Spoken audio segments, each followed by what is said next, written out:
நாங்களாம் திட்டலை, நாங்கள் அவரை சொன்னோம். அவர் எங்களை திட்டும்போது நாங்கள் திட்டாமல் இருக்க முடியுமா? அவர் அறையிலே வந்துட்டு அரசியல் பண்ணால் எப்படி முடியும்?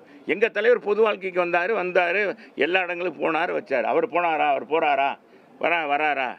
என்னங்க புது கான்செப்ட்? 41 பேரை இறந்ததை அங்கே கூப்பிட்டு சென்னைக்கு கூப்பிட்டு அவங்க துக்கம் விசாரிக்கிறது, இதெல்லாம் புதுசு இல்லையா? பொது வாழ்க்கையில் வந்த பிறகு இது தவறுன்னு தான் சொல்கிறோம். நமக்கான வெற்றி வாய்ப்பு எப்படி இருக்கு? அதே போல பாஜக கூட்டம் நிறைய வந்துருது, பிரச்சனையா இருந்தானே வர மாட்டேன்னு சொல்றாங்க. ஏங்க மத்திய அரசு இருக்கு, மாநில அரசு இருக்கு, எதுக்கு இருக்காங்க? போலீஸ் எதுக்கு இருக்காங்க? அவர் வந்தான்னா அதாவது கம்பெனி இது தேர்தல் பிரச்சாரத்துக்கு வர்றது வருதுங்க. இந்த மாதிரி துக்க விசாரிங்கன்னா அதுக்கு தகுந்த மாதிரி போலீஸ் போடுவாங்க. போலீஸ் இவங்க மேலே நம்பிக்கை இல்லையா? மத்திய போலீஸை வாங்கிட்டு போகலாம்ல. அதெல்லாம் இதை சொல்லக்கூடாது. அதுக்காக சொல்கிறேன்.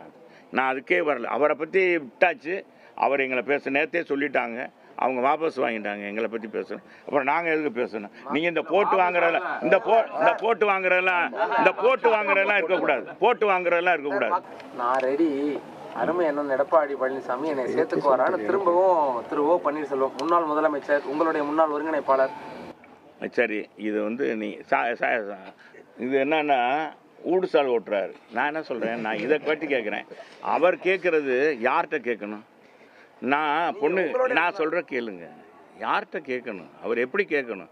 ஊடகம் மூலமாக கேட்பாங்க, இன்னொருத்தர் மூலமாக கேட்பாங்க. ஒரு கட்சியில் சேர்த்துக்கிற இவர் கட்சியில் இவரெல்லாம் ஒருங்கிணைப்பாளர் இருந்திருக்காரு, முதலமைச்சராக இருந்தார். இவர் கட்சியுடைய நிலைப்பாடு தெரியும். இன்றைக்கி இந்த மாதிரி ஊடகத்தில் பேசி தான் அவர் இப்படி ஆகிட்டார். இவர் மட்டும் இல்லை, இவர் கூட பின்னால் இருக்காங்க பாருங்கள், அவங்களையும் பாதிக்க விடுறாரு. நான் அண்ணன் பன்னீர்செல்வத்தை கேட்டுக்கிறேன், இந்த நாடகமெல்லாம் வேண்டாம். ஏன் மக்கள் பார்த்து சலிச்சு போயிட்டாங்க. நீங்கள் அதெல்லாம் விடுங்க, மற்றது என்ன சொல்லுங்க சார். இதை பற்றியே சொல்கிறீங்களா? அதிமுக எளிதில் வெற்றி பெறக்கூடிய இடங்களை ஃபுல்லாக பாஜக கேட்டு வற்புறுத்துவதாக ஒரு தகவல் வருது. அது உண்மையா சார்? அது உங்களுக்கு வந்திருக்கும், எங்களுக்கெல்லாம் வரல.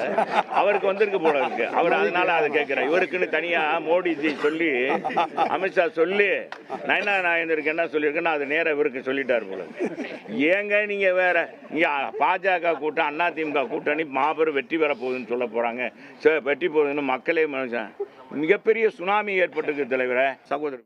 உடனுக்குடன் செய்திகளை தெரிந்து கொள்ள சன் நியூஸ் பெல் ஐகானை கிளிக் பண்ணுங்க.